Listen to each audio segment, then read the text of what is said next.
Life as We Know It with Tom Walton. When you deal with the written word for a living, some strange phenomena can occur. Example, no matter how many times I type the word weird, I have to stop and think about how to spell it. You'd think that eventually, like throwing spaghetti against the wall, something would stick. But no. I remember learning that basic rule of spelling that we all did as a kid, I before E except after C. This familiar elementary school mnemonic was a nice little rhyme, and it was correct most of the time, but not always. Consider my nemesis, the word weird. It's spelled W-E-I-R-D. So is it I before E except after C and except after W? That is weird. There are other exceptions, the word neighbor, for example, and the word sleigh, as in Santa's sleigh. So if we require an easy-to-remember rhyme to help us remember proper usage, maybe the rhyme should be I before E except after C, unless it sounds like an A as in neighbor and sleigh. Maybe we should just scrap the rule and the rhyme altogether because it gets violated all the time. Far more enjoyable to me are my collection of what I call funhouse words. Funhouse words are words that, for me at least, are simply fun to say.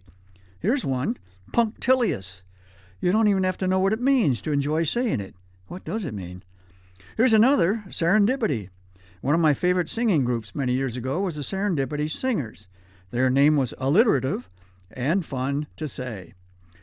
I've accumulated a lengthy list of funhouse words over the years, and I'm adding to it all the time. Maybe you have a funhouse list of your own. Here are some more words from mine. Idiosyncratic. That one's always a good time. Indubitably. Any word that features several D's and B's is fun to say. Bada bing, bada boom. Megalomania. Maybe it's just the idea of stringing so many syllables together that just kind of flow, you know? Another word that does that is minimalist. If it's multiple syllables you crave, how about onomatopoeia? There's a mouthful of fun for you, even if you think onomatopoeia is a suburb of Rome. Catatonic. I put catatonic in the same category as caterwaul. Neither means anything like the other, but for me, they're twin brothers. Irascible. I hope I'm not irascible, but I do like saying it. Splendiferous. Here's a word that takes splendid to a whole new level. If you're among that elite crowd of individuals who are truly splendiferous, my hat's off to you. Pontificate. You don't have to be a pope to pontificate, so let it fly. Winsome. And lose some, I guess. Winsome has only 2 syllables, but so what? It sounds cool. Farcical. This one's fun because it looks like it should be pronounced farcical, with a K instead of that soft C, but farcical would be, well, farcical. Commensurate. It may sound like an over-the-counter cold medicine, but it's a good word and fun to say. Ampersand, happenstance, nanosecond. They all make my list. I'm not suggesting that if you use these words, you'll sound erudite or intellectual.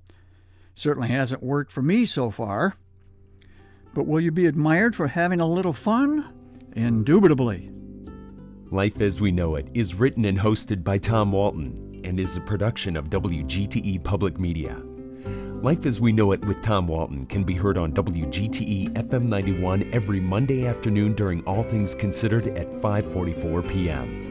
Or hear past episodes at wgte.org/life.